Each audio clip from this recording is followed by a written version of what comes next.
I mean, what can be said about Nigel Moore that hasn't already been said? If you don't know Nigel, Nigel's the CEO and founder of the Tech Tribe. He's a real, if I can say, and I mean this as a compliment, Nigel, he's a real paternal figure in the channel to me. He creates a lot of value and encouragement to MSPs and vendors alike. He's been around for a long, long time. He's been interviewed on so many of these podcasts that I went into this going, first of all, I just want to talk to this dude because I love him. I love talking to him. I love what he has to say. I've heard him speak a lot. So I tried to get to some questions that other people maybe haven't asked him. Some of the stories that he hasn't given, recited over and over again. So if you know Nigel, I think this is going to be exciting for you. If you don't know Nigel, what's so cool about him is his intense commitment to really helping his customers. And that translates not only in just the way he runs the Tech Tribe, but I think it really translates to why his MSP was so successful. So this guy, huge inspiration. There's always something to be learned when you get to sit down with people like this. So I will get out of the way and start the interview. Let's get into it.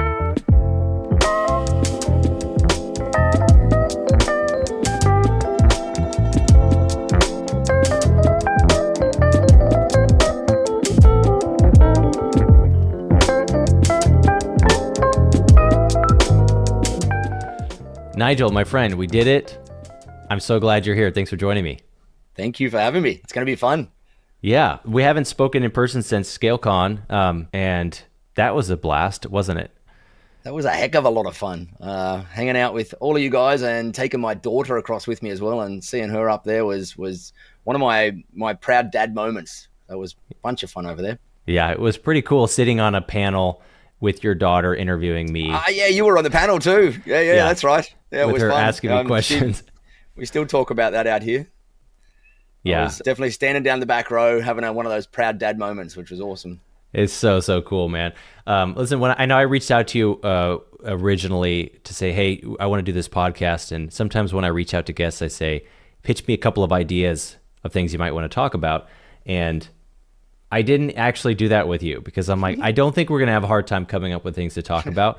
But I've heard a lot of your interviews, and I feel like a lot of people who get interviewed a lot, and I would kind of include myself in that category. They know that there's certain stories that you tell over and over again. They're good stories, that you're tentpole stories, but it'd be nice for the people who've heard you all over the place, who might have found this podcast because they're listening to you, to get something a little fresh. I've only got 2 stories. Right. Made a lot of mistakes and did something with it. Yeah, right. I mean, for anybody who doesn't know who you are, can you give us the quick here of why are you on the MSP Sales Podcast? Good question. Why? Obviously, you're the CEO and founder of the Tech Tribe, but talk to us just real quick highlights here of your history of sales and selling managed services in your experience in the industry. Yeah, right. So I had my own MSP I think I had it for 8 years, and I was running it for someone else for 6 years before that. And started off as the typical tech and went into doing sales and account management and becoming the general manager of the thing after some time, and then owning it myself.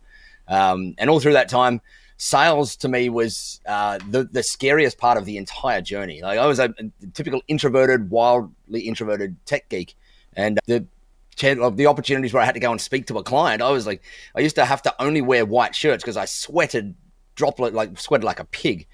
Just thinking that I'd have to go in and tell a client that they got to spend money. And I grew up in not on the streets poor, but we were pretty poor. We used to go and get our toys from the local rubbish dump. Was my favorite place to go and scrummage for toys. And so I had these horrible money beliefs in my world. And in my first many years, I'm going to say probably my first decade in the MSP or IT space, I projected all of those money beliefs and everything onto my clients as I went through that sales process. And so what I realized in hindsight, I realized eventually when a client pulled me up on it, was a horrible disservice to my clients, because they often weren't driven by price or driven by the lowest dollar or driven by trying to save money all the time. They were driven by innovation and having the latest stuff and protecting their business and their network and reliability and all that sort of stuff. And price was a very, very, very low thing on their buying parameters in there. And so I went through that whole journey of learning to figure out how to sell or how to be myself when selling, and go through the process of upgrading my skills and my confidence and my mindset around all that stuff to be able to go out and have confident conversations with clients, selling them without letting my own stupid money beliefs get in the way, and selling them on what they needed and coming away feeling good about that because I actually am doing them a service. Like as the saying goes, and you probably know the saying better than me, I'm going to butcher it, but selling really is a service to your clients. It's not you.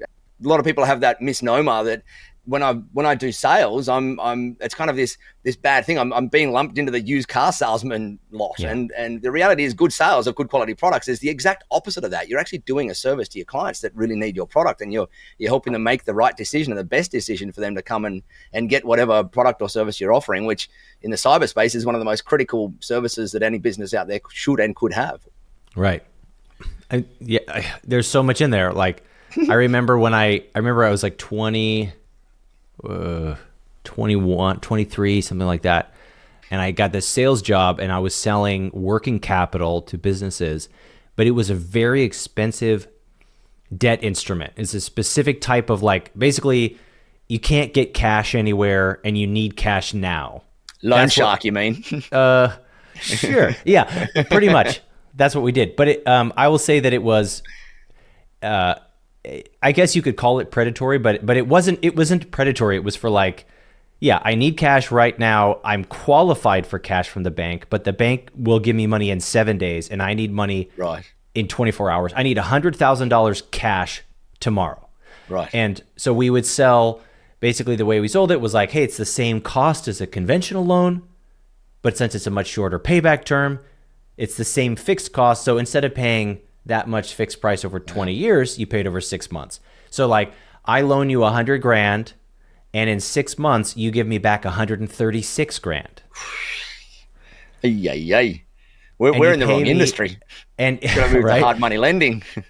And you pay me every day, $800 a day comes out of your checking account automatically, right? So that was a product that I'm really glad I sold that product, because there'd be times when you're selling to people and you're like, don't buy this, man. Just go out of business or just lay people off or take this is a bad bet for you. But I was pinching other people's pennies on their behalf. Yeah, 100%. Because to me, even $1,000 was a ton of money, right? So to think I could save that guy. Do I really want to mark this up an extra $1,000? But $1,000 is, to the average business, is not that much money. I'll say another way, that they have a much different perspective on that amount of money. You know what I'm saying? So you start thinking like a 23-year-old kid about a 35-person business's budget, and you start trying to compare the numbers apples to apples, and then I'm making these huge mistakes of telling people that they can't afford something that they can afford because of my own issues about those amounts. Yeah. Exactly. Been there, done that, wear the scars as a badge of honor. Right. So this is something that comes up with my coaching clients a lot. In fact, I had a conversation today. We were doing this belief day. We're talking about what's something you believe about yourself that's hindering your ability to succeed. Where did it come from? And then how could we turn that limiting belief into an empowering belief? And this comes up all the time. I had one guy who said, I haven't raised my price in 15 years because I just don't think I'm worth it. And I really, that's why he came to me. I need help with this. But what was that journey practically? What was that actually like for you to go from what you described to a guy who has to sell the right product, even if it's the most expensive? I'm still on that journey. I think we all are, and we're all always on it as a continuum forever, right? You're getting that confidence to be able to charge what you can charge out there appropriately. And in my MSP space, I actually, my real come to mama moment was when a client kicked me in the butt for not charging enough in there. And I was very blessed to have some incredibly amazing clients out there who were running. This particular lady was running a nearly $100 million business, and we'd become really close personal friends. And she was the one that helped me start my MSP as I was getting it up and running. And back in that time, I still had these horrible money beliefs that I was making on her behalf of her, and her business was probably $50 million at the time. And one day she just pulled me up and said, Nigel, I don't want the cheapest. I want the best. My business is built on the best. It's not built on the cheapest out there. Please, can you reframe your thinking around this stuff and go and start delivering as what we building solutions that are the best so that they help us build our business, which is focused on being the best. And that was my big aha moment of, crap, Nigel, like, why are you trying to save her a couple of dollars here? That same process again. And so that there, she was obviously a mentor. As I said, she was a mentor at the time, and she was continually instilling in me that my worth was more than what I thought my worth was. And that's often, like, you see that often with mentors, is that they can see you and the future you and the potential in you much greater than what we can ourselves. And so I was very incredibly lucky and blessed to be able to have her beside me on my journey in there. And in the industry, we've got people like you now, and all the mentors and coaches and gurus, whatever you want to call the people that serve MSPs in our space, that our job really is to help MSPs see themselves bigger than what they see themselves out there, and to give them that confidence and to help them stretch their imagination of what they can do and stretch their thinking of what they can do. And it really comes down to, like, the number one reason that I see that all of us undercharge is that we have that. A lot of our industry came from a background of being the kids that were bullied and harassed in school, right? We're the nerds, and we're the ones that were always playing computers at school, and all the cool kids, the jocks and the football players and whatever, always like beating on us and kicking us up the butt and making us feel a little bit worthless compared to everybody else. And so that sense of worth then translates into our business and what we feel comfortable going out and charging. But on the flip side, it's also it's an incredibly amazing thing, because our industry doesn't have this history of overcharging clients like a bunch of other industries do. We've got a deep empathy for wanting to do good all the time, and the typical MSP owner really has a couple of different primary drivers that drive them to do what they want to do. But number one is the help of other people. And that's a much higher primary driver in their world than the love of making money for most MSP owners. And so you see it in the MSP community, and that most MSPs out there are more than happy to help their fellow competitors more than compared to focusing on their own profits. They show up in communities like ours and all the communities around the world, loving helping their other fellow colleagues, or you could call them competitors out there. And that is a good thing in the grand scheme of things, because that love goes out to all their clients and their staff, and they just want to do good with people and look after people. And there is people that are there for just the profit, and that has its place. But I think on the whole, our industry's got this amazing heart to it that is there to look after the people that come along to those businesses as well, the clients, the staff, the suppliers, everyone else that comes along for the ride. Yeah, you're absolutely right. I want to circle something you said, because you have this really cool disarming way of talking about this topic, and maybe it's your very lovable accent to the average American. That's probably all it is. That you could get away with it. No, but you bring up the topic of like self-worth so matter-of-factly, and a lot of people, maybe because it's just uncomfortable, or maybe they've drawn that correlation, but they've never really talked about it in a professional setting. They have a hard time letting those two things touch. How my business runs and who I am as a professional and who I am as a person, they're the same. It's the same thing. Or, you know what I mean? In terms of who I perceive myself to be as a professional and who I perceive myself to be as a person. But I guess the question is, how did you get so comfortable being that vulnerable and bringing that topic to the conversation? Honestly, practice. Right. So I remember a stage in my journey when I was in my MSP and I was struggling like crazy. I hated my life. I didn't have a single person that I'd ever spoken to about the journey, the struggles that I've been going through. And so it had all been bottling up inside. And again, my childhood family, we were a very, there was love in the family. My mum and dad looked after us incredibly and did everything they possibly could do for us. But, we weren't a very emotionally driven family. The emotions weren't talked about. Love wasn't talked about. Digging into self-worth and all those things just weren't talked about. It was transactional. Like we often lived on the surface. Nowadays, I'm very lucky that my mum and I have a much, much, much deeper relationship. But when we were kids, it just was kind of transactional. And so I went through my first years of my business with that transactional thing of just keep everything inside, bottle everything inside. My mum's parents both died when she was 19 and they were 52. And so she had to became this very stoic character, looking after herself, not showing any emotions on the surface, because she had to fend for herself from a fairly early age.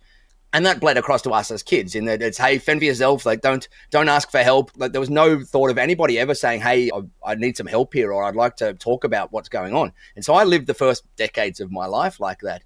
And as I was in this phase of not enjoying my life or my business at all, I was just looking around for what on earth can I do? I don't know how it came along, but I stumbled across this person that was doing some some coaching with someone, and he was working with a high performance coach. And so I signed up with that coach and jumped on the first call. And he started asking me all these questions around, like, are you happy? And then all these things that I would never have, like, in 30 years, I'd never had those conversations full stop. And I'm like, holy crap, like, am I, like, can I talk about this? And can I share that this is frustrating me? And I started to slowly open up and have these conversations in a safe container or a safe space. And as I did that, what I didn't notice at the time, but when I looked back in hindsight, I can see like this actual huge weight being lifted off my shoulders, in that I was having that realization that I'm not alone, and that you got support around you wherever you go. And when you do ask for help and you do share these conversations around stuff, like if you're not doing good and whatever, the more people are willing to help. And the more, what I found was the more people are willing to say, hey, I've been there. Like, we've all been there. And I'm like, oh crap, it's not just me. I always thought it was just me going through these struggles, and everyone else that you see on the surface on social media, everyone's having a lovely life. And the more I started to get into masterminds and coaching and those sort of areas where there's these safe containers for vulnerable conversations and transparent conversations, the more I became comfortable sharing that stuff, to the point that a decade and a half later, after being in tons of different coaching programs and whatnot, like, to me, it's just matter of fact now. Like, to me, it's just part of me, is that I just share where I'm at and what's going on and what's challenging and what's not. And we're going through a challenging phase in the tech tribe at the moment, and I'm perfectly comfortable sharing it out there and telling people exactly what it is and where it's at. And that was the exact polar opposite to me that 15 years ago, before I started getting the confidence and the ability, and just realizing and seeing the safe containers and safe spaces do exist out there, and the benefits you get from being vulnerable in them absolutely far outweigh any of the ego that often comes in, saying, oh, don't let anybody know that you're not doing good, because then they're going to feel less of you. And once you realize that that's not how it works out there, then the world's your oyster. Like, it just becomes so much easier just to get that crap out and deal with it and figure out what's going on and move past it. And if there's anyone out there, similar journey to where I was 15 years ago, like, go and speak to someone about it. Go and find anybody, a trusted friend, a colleague, an MSP, a Brian, and anyone, to go and just start to chat and start to realize that people will help, and that most often, most of us have probably been where you've been in some way, shape, or form out there. And business is a challenging bloody journey, like a really challenging journey.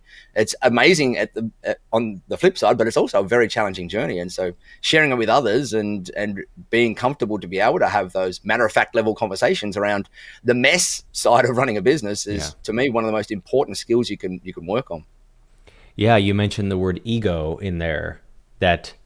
I mean, oftentimes the thing that perpetuates the sort of pseudo-stoicism, or basically like the BS of it all, where we just don't share anybody, we pretend we're great when we're not great, it's ego. But like, I'm very fond of the saying, ego is expensive, because not only will it cost you knowledge from sources around you that you're not currently comfortable receiving knowledge from, but it can cost you years, it can cost you decades of humbling yourself to what you're describing really is what humility is.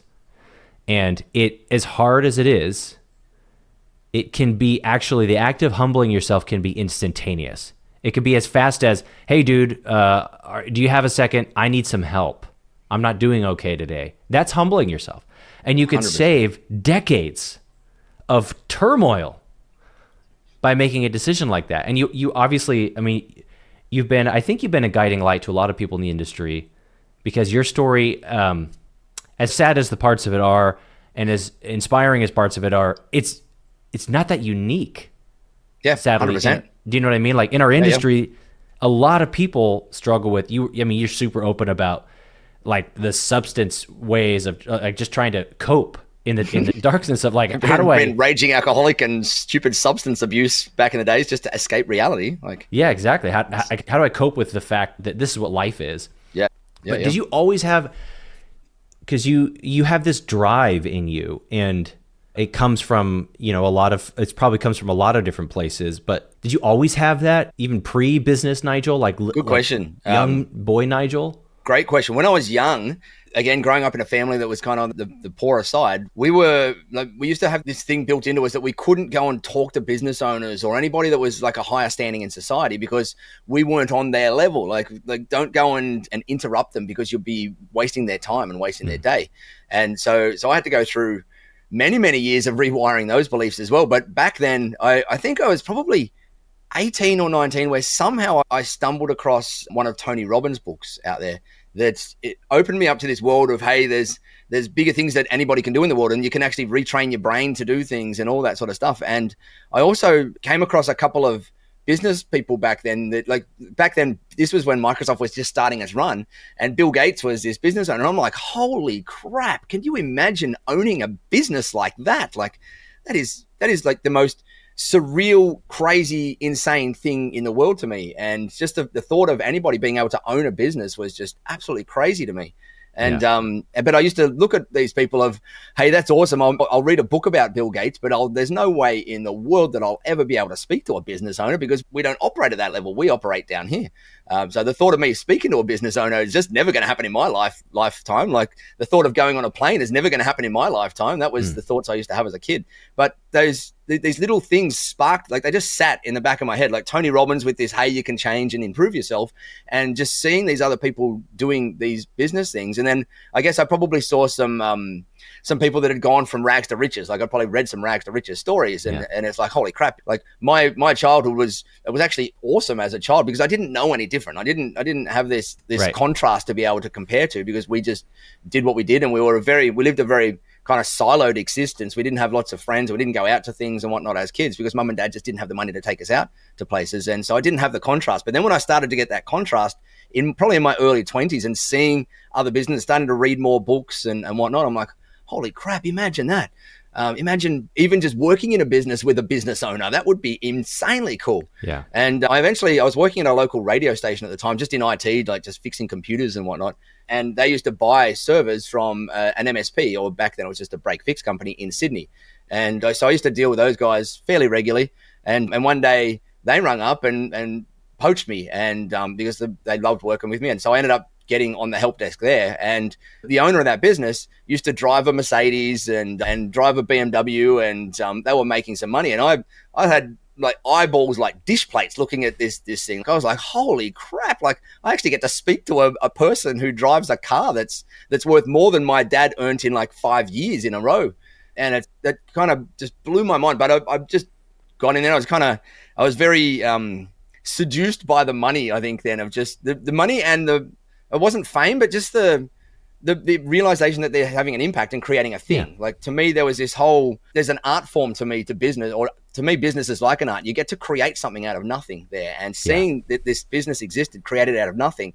And this guy was making lots of money and driving cars, and I love nice cars, like just blew my mind. And one day I remember getting to sit in the Mercedes, and I'm like, holy shit, like my life is made. If I get to sit in a Mercedes one day, my life is made. And it was just this series of events like that over decades, essentially, that just kept expanding my belief about myself. And people seeing, like, that particular boss in the early years saw probably more in me than what I saw. And then that client saw more in me than what I saw. And just, I slowly expanded my belief around myself through that journey as well.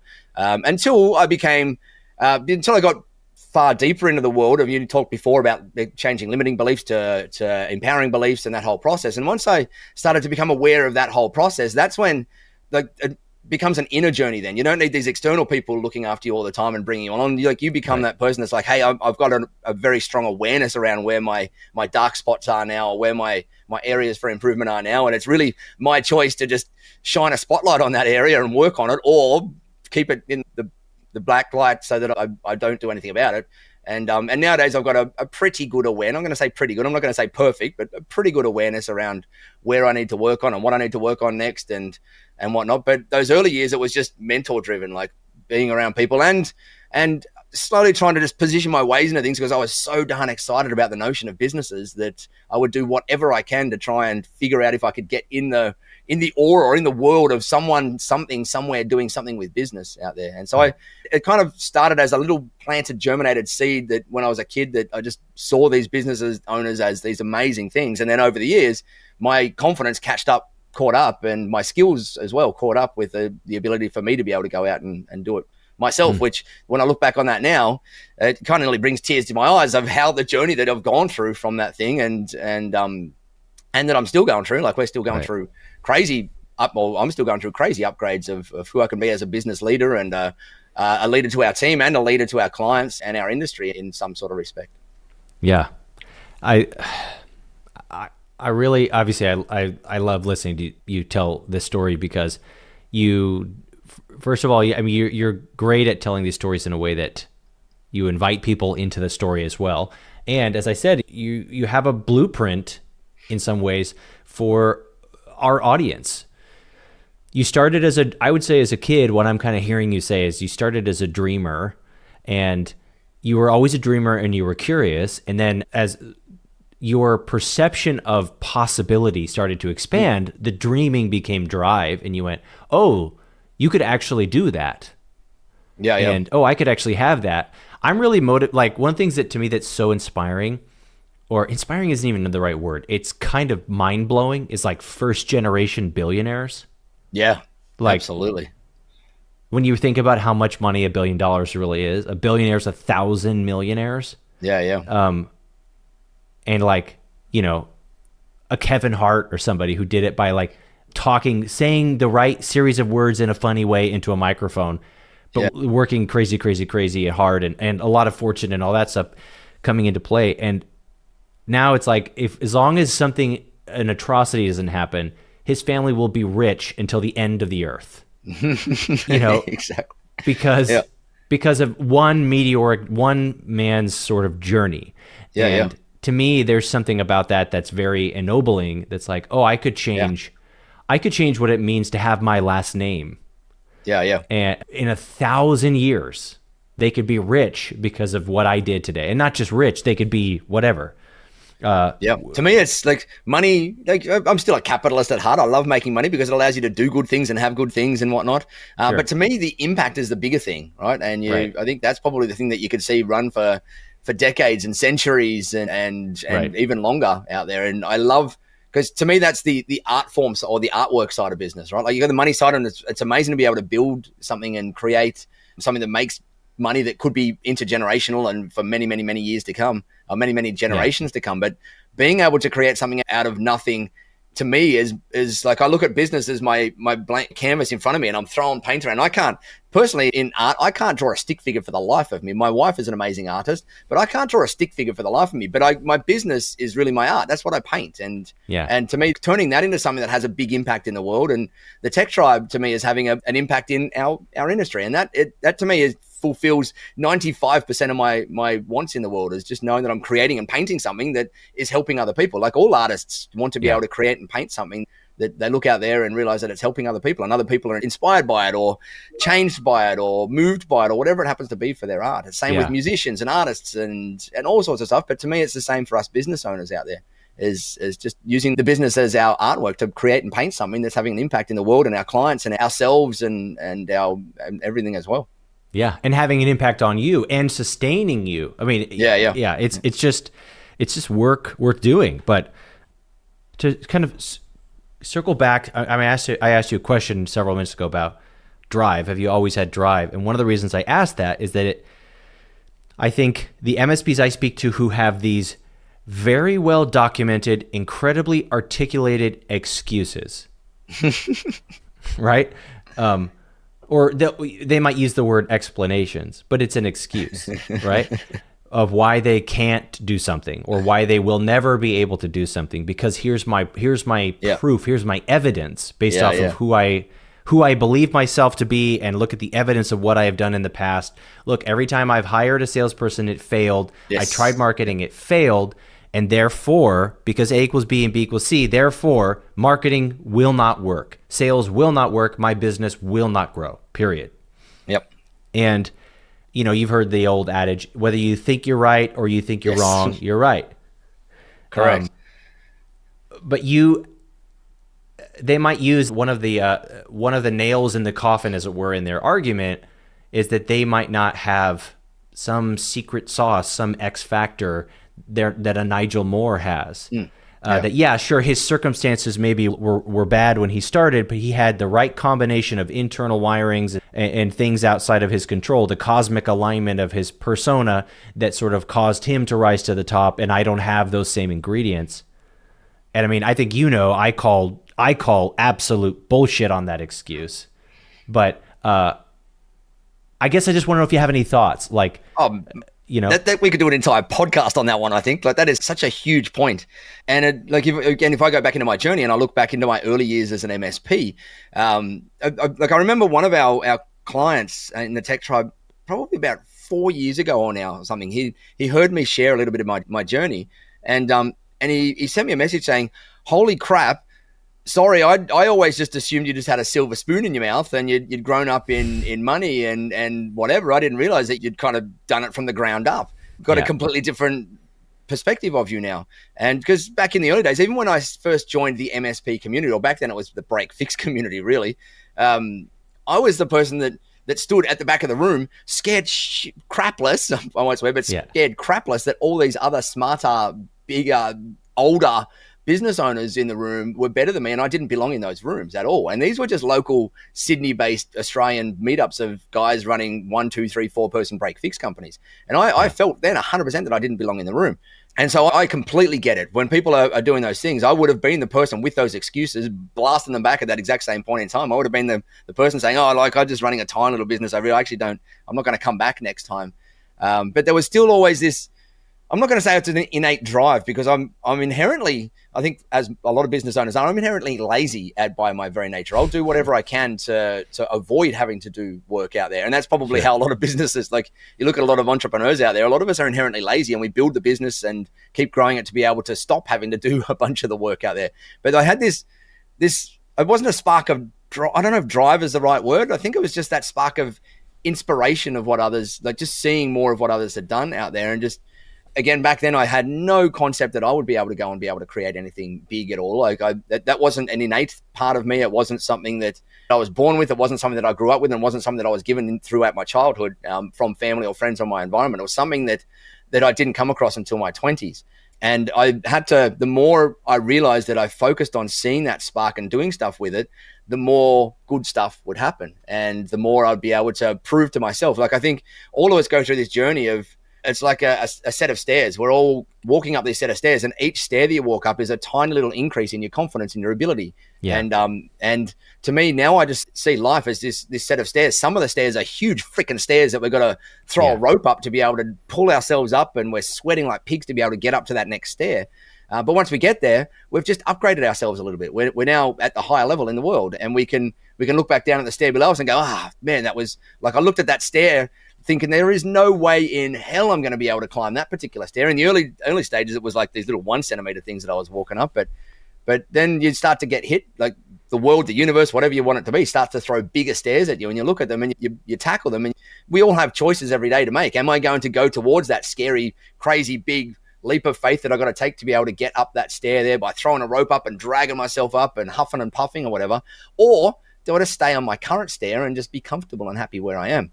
And sometimes, me included, we do tend to stay on the current stair. There's a few times where I've stayed on current stairs for years at a time, seeing the other stair, like the bigger stair in front of me every single day, looking at it every single day, thinking, no, too big for me, too scary for me. I can't do it. My world is like, I'm not like all these other people that climb that stair are just got better environment than me, better whatever it happens, like better upbringing than me, better family than me, more money than me, like all that sort of stuff.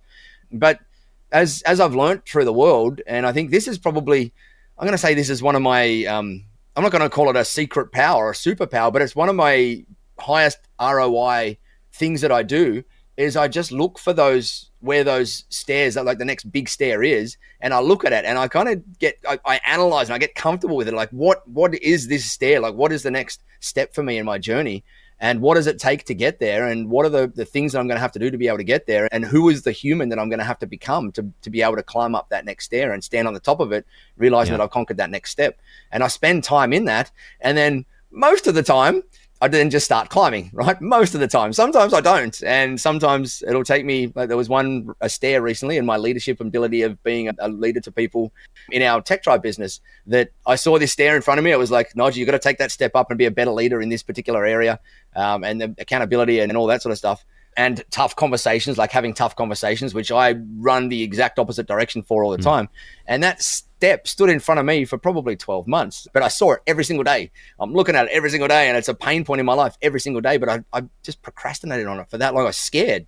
Honestly, I was just scared of it. But then the other part of me, the part that's built all those other incremental steps over time, goes, Nigel, you've walked up every one of those steps when it was scary in front of you. Every single one in the past, every step you've walked up that was scary, you walked up it and you got up it. This one's just another one. It's a bit bigger, but it's another one. And the reason it's bigger is because all those other ones are tiny stairs now, and there's no point. They're not going to challenge you anymore. And just look at this one and just get your ass into gear and get through the damn thing. And you'll go on out the other side and go, oh, damn, it was so much easier than what I thought it was. Yeah. Where's the next one now? And it gives you kind of go through those phases of sometimes lacking the confidence a bit to be able to go and do it.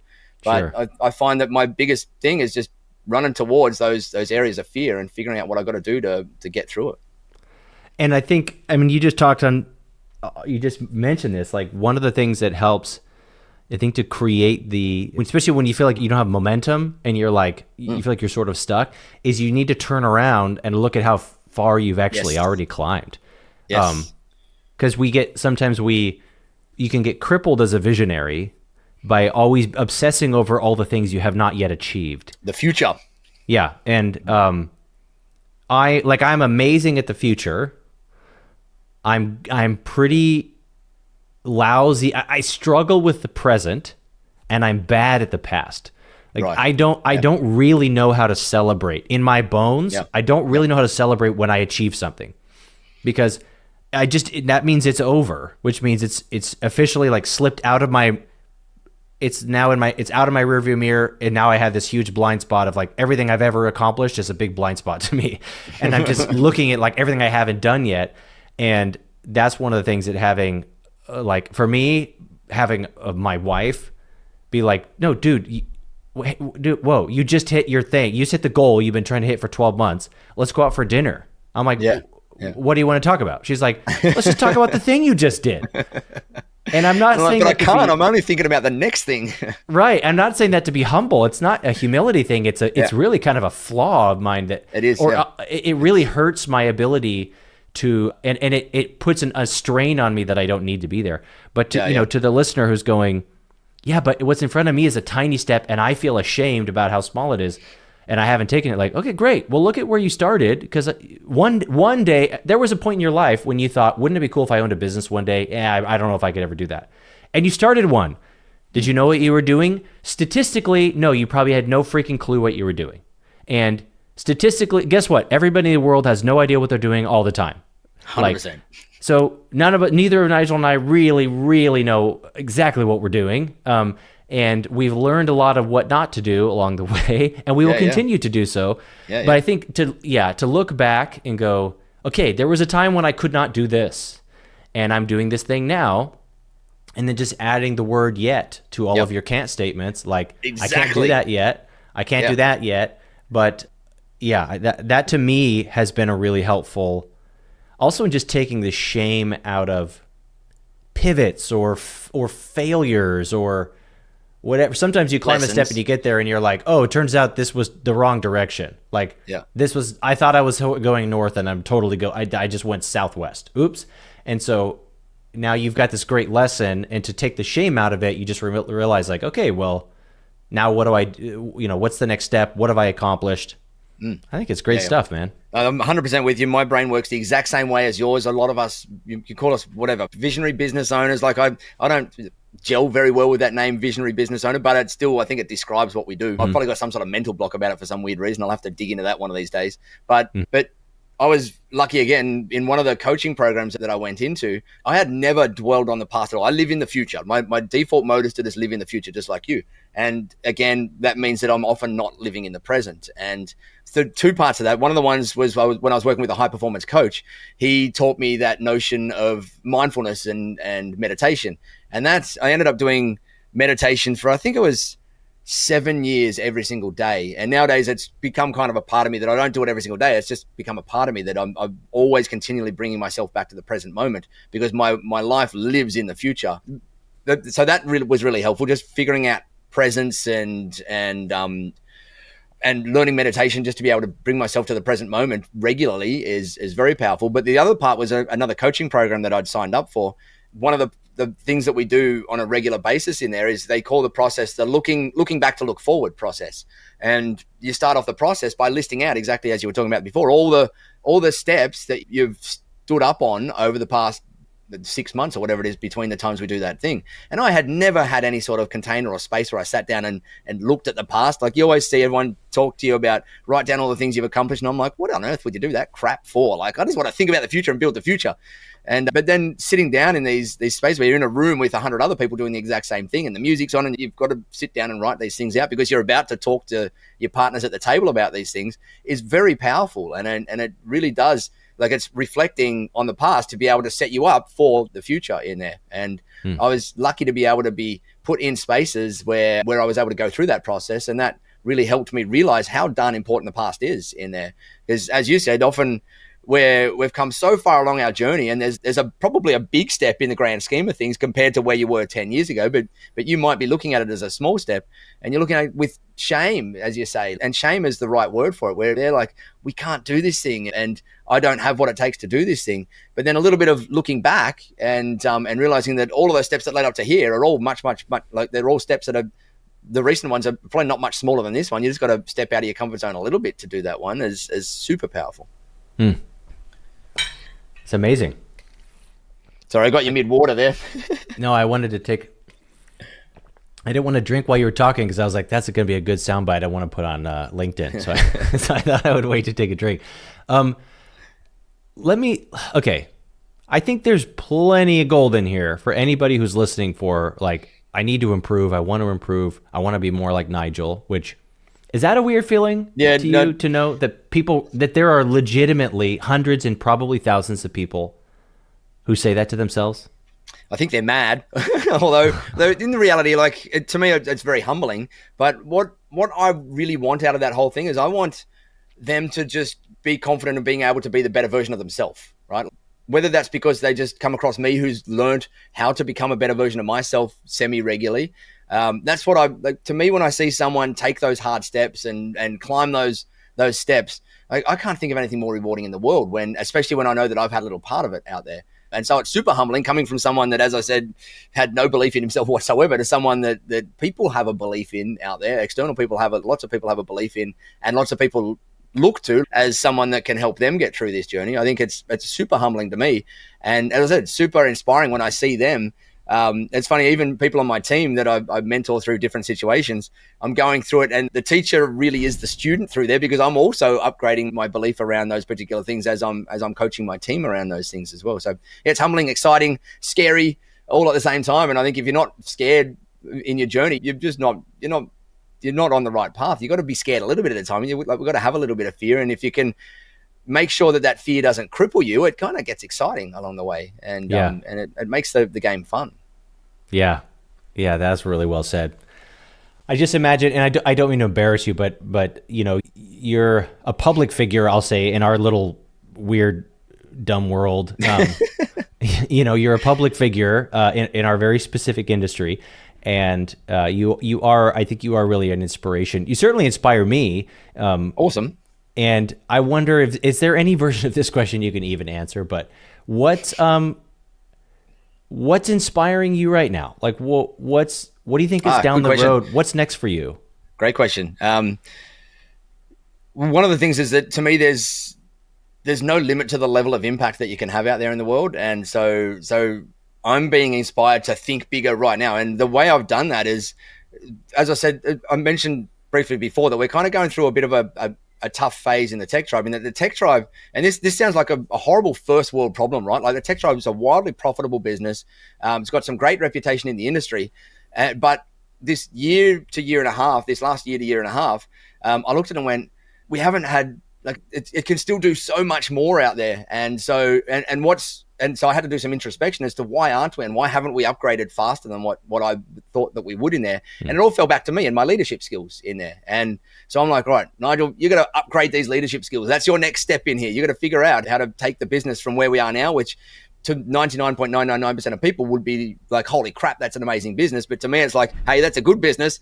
Where can we take it here? And so then I looked out around at people who are doing bigger and better things, having a bigger impact out there, and have created programs that serve industries out there at a much, like 10 times and 50 times the size of what we're doing, the impact of what we're doing. And so now I've gone and joined a bunch of programs over the last 6 months, and hanging out with these people that are doing bigger things. And I always, like, if you were there when I did that keynote at ScaleCon, where I talk about one of the 4 things that I worked on was upgrading my network of people around me. Yeah. And so I'm going through another process right now of upgrading my network of people around me. And now I'm getting to hang out with people that are doing programs that are having impacts on industries that are 10 times the impact that we're having. And that's inspiring the crap out of me, seeing what they're doing out there. And it's giving me all these renewed energy and thoughts and skills and strategies and tactics to go and work on, to be able to take that to the tech tribe and help the tech tribe have 10 times the impact that we're currently having out there in the community. And I love that, because it's, again, scaring the crap out of me, because I got to become a different human through that process. I got to upgrade a bunch of things inside my mindset up here and my meat bag to go and be the human that's required to be able to have the impact that these people are. And the good thing is I'm hanging around them, so I'm seeing who these people are, like how they operate and how they work with their teams and how they interact with the industry and how they interact with their clients and all that sort of stuff. And so that inspires the crap out of me. To me, my long-term goals is like the tech tribe is an amazing vehicle to be able to have an impact in an industry and build something. And it's my art and my paint and canvas and whatnot.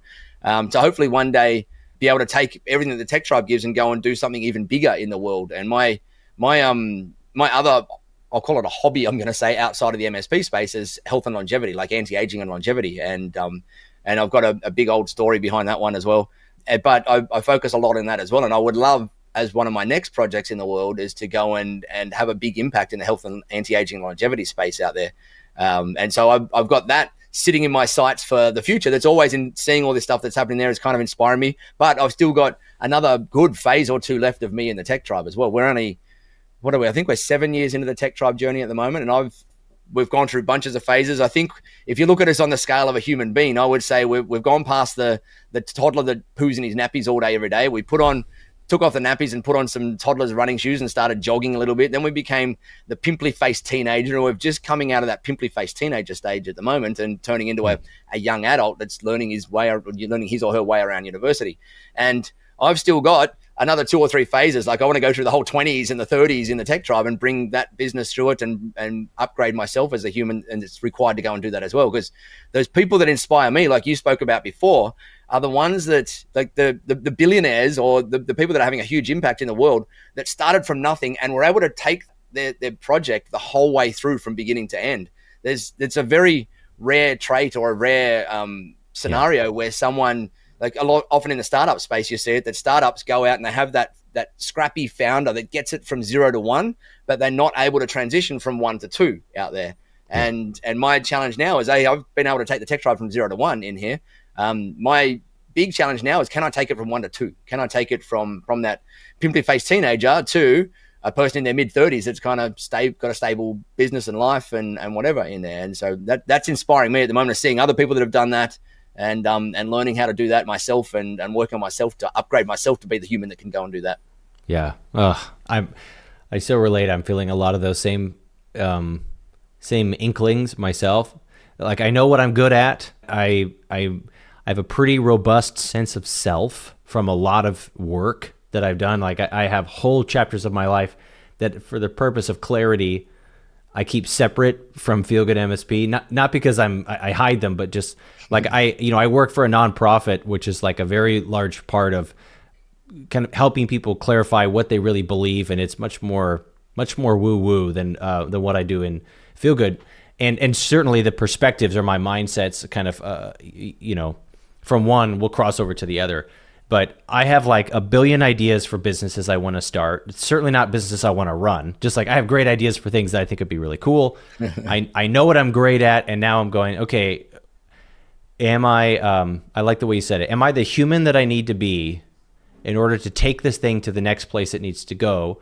Or am I going to start cracking the whip and pointing the finger and try to make it someone else's responsibility or someone else's fault, when in reality my business will always equalize to the level of my self-worth and my skill set. Yeah. And if I shoot higher, it doesn't matter how much clarity of vision I have. If I don't have the skills and the self-worth, my revenue will not increase. We'll have ticks upwards, and then we'll sabotage back to our level of success we believe that we deserve. And I love that you're just chasing the stars, and I think you'll continue to inspire people along the way. Do you have any let's say, is there a tactical piece of advice? Do we dare try to pull something practical for the MSP owner who's listening to this, they go, yeah, this is all great, but I can't afford a coach, or I don't want to work with a coach, or I can't afford a consultant, so I can't bring in a guru to come and do it for me. But I know that I relate to a lot of the issues that you described. What do I do? Do what I did back then.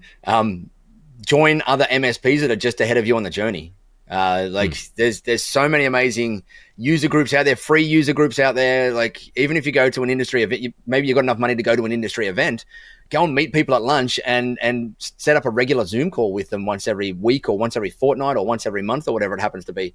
I did that a couple of times, or quite a few times, more than a couple of times through my journey, where I just created these groups of other MSPs that most of them were a little bit further ahead of me in the journey. And I did whatever I could to be around people that are just those couple of steps ahead of me to inspire me out there. And if there was any tactic that I did over the years that I would say had the highest ROI for me getting through and having the success that we've had, it's being around humans that are just in front of you.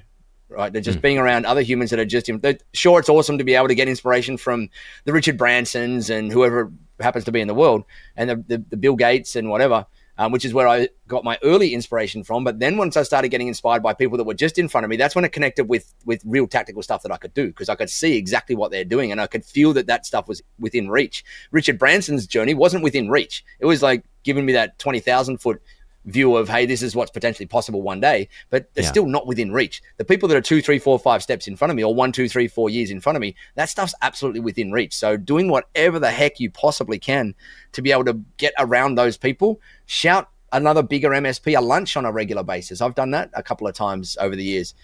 Go and practice getting better at networking, so that when you're at events like MSP events, you can go and sit down at a lunch table and be able to talk to the table and meet those people. And if you find people that are those few steps ahead of you on the journey, strike up a conversation with them and build a relationship with them and invest into that relationship with time and effort, money and dollars to be able to be around people that are just doing that little bit better. I think it's the old saying, I think it's a Jim Rohn quote, the rising tide floats all boats, or you are the average of the 5 people that are around you, is one of the most truisms that I've ever come across in business. And so if I was to leave anybody with that, you can work with coaches, you can do all that other stuff. That is all fuel on the fire. The number one biggest thing is just get around people doing good things. Get around people doing good things and better things and bigger things. I love it. Nigel, thank you so much for the time. Thank you for being on the podcast. Anything that you want to mention about the Tech Tribe, or anything coming up to anybody who might be listening? No, we never promote ourselves, so no. If you want to check out the Tech Tribe, it's an MSP community, and everything's at thetechtribe.com. It's nice and simple. There you go. Okay, well, I'll do it for you. You should go to thetechtribe.com, and I literally tell I'm not kidding, Nigel. When I'm on my workshops, people are asking me what I should do. I go, "Are you a Tech Tribe member?" And they say no. I say, "Pause what we're doing. Go join the Tech Tribe right now," because it's absurdly inexpensive for what you give away. It's absurd. I'm like, we talk about money beliefs, right? Like this business has actually allowed me to play that one out a little bit more, because I was able to pick a low ticket model for this. Like you say, it's absurdly priced. We call it the most stupidly priced MSP program in the world now. That's kind of our public persona of it, but it's our strategy as well. But it allows me to play into that. Like, it allows me to not solve yet that step of pricing beliefs out there for myself. It allows me to just go out and do a low ticket business where we have to then aim for high volume in there. But I also get that, like, I get a lot of personal, what's the word? Like it lights me up when I see people join it, get some impact, and go, holy crap, that's the best investment I've ever made in my life, in my business, in my MSP. And to me, that lights me up more than anything. So we keep it stupidly, absurdly priced in there. Also, partly because when I was a young whippersnapper at MSP, I had no money to be able to go and join all the awesome, amazing programs that I saw in the MSP space. And it made me feel horrible. And it made me feel that I couldn't do anything and I would never get anything. And so we keep the Tech Tribe at a price that's available for pretty much every single MSP in the world. And we do that as part of our strategy. It means that we've got to try and find a whole lot more clients to be able to make a profitable business. That took us a lot of years to be able to do. But on the flip side, it's turned into an amazing business and having a great impact on a lot of people, which is cool. Yeah, it is. And keep it up, keep doing it. And again, I just appreciate you being here, Nigel. Thanks for having me on. Thank you.